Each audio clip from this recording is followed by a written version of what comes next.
السلام علیکم ناظرین. کل ایک امریکی مصنف اور رائٹر شان کنگ انہوں نے اسلام قبول کیا ہے، اور ان کے اپنے آفیشیل پیج سے یہ خبر شائع کی کہ میں اسلام قبول کیا ہوں اور میرے اہلیہ بھی اسلام قبول کیا ہے، اور ساتھ میں یہ بھی کہا کہ کسی نے مجھ پر کوئی دباؤ نہیں ڈالا، نہ کسی نے مجھے کہا کہ آپ اسلام قبول کریں، بلکہ قرآن مجید پڑھ کر ہم نے قرآن مجید کو دیکھا، اس میں غور و فکر کیا، اس کے ذریعے سے ہم نے اسلام قبول کیا. اور کل یہ امریکی مصنف اور رائٹر شان کنگ جو ہے اپنے مسجد کے امام کے سامنے کلمہ شہادت بھی پڑھے اور اسلام قبول کیا. اور شان کنگ کی ایک خصوصیت یہ بھی تھی کہ وہ قبل اسلام میں داخل ہونے سے پہلے بھی وہ فلسطینیوں کے حق میں آواز اونچی کیا اور ان کے حق میں آواز اٹھائی، اور حتیٰ کہ ظلم کو ظلم کہا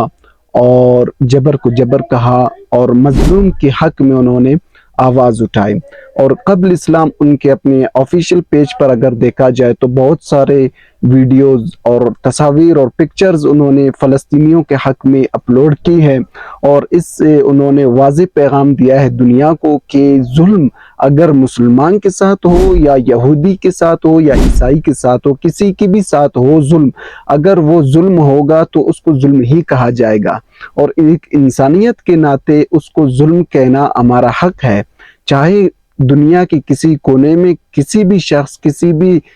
مذہبی لحاظ سے اگر دیکھا جائے یا دوسری انسانیت کے لحاظ سے، اس کو ہم ختم کریں گے. مذہبی لحاظ سے ہم دیکھیں گے کہ وہ انسان ہے، اگر اس کے ساتھ ظلم ہو رہا ہے تو ہم ظلم کو ظلم ہی کہیں گے. یہی ان کی صفت ہے. شان کنگ نے اسلام قبول کرنے سے پہلے بھی فلسطینیوں کے حق میں آواز اونچی کی، آواز اٹھائی، تو اس سے انہوں نے پورے انسانیت کو اور پورے کفر کو یہ پیغام دیا کہ مذہب آپ کا اگر یہودی ہے یا عیسائی ہے، کسی بھی مذہب سے آپ تعلق رکھتے ہیں، لیکن اگر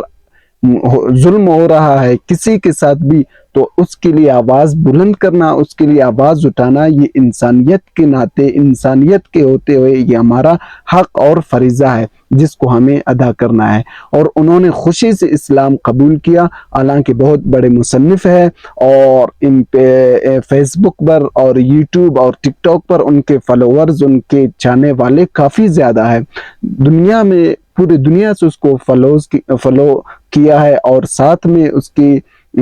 فیس بک پیج پر تقریباً 2 ملین فالوورز اس کے ہیں. تو پورے دنیا میں گویا ایک مشہور بھی ہے، ان کا ایک نام ہے. اس سے انہوں نے یہ سبق دیا کہ ظلم کو ہم ظلم ہی کہیں گے، چاہے اس کا تعلق کسی مذہب سے ہو، کسی فرقہ سے ہو، کسی سے بھی ہو.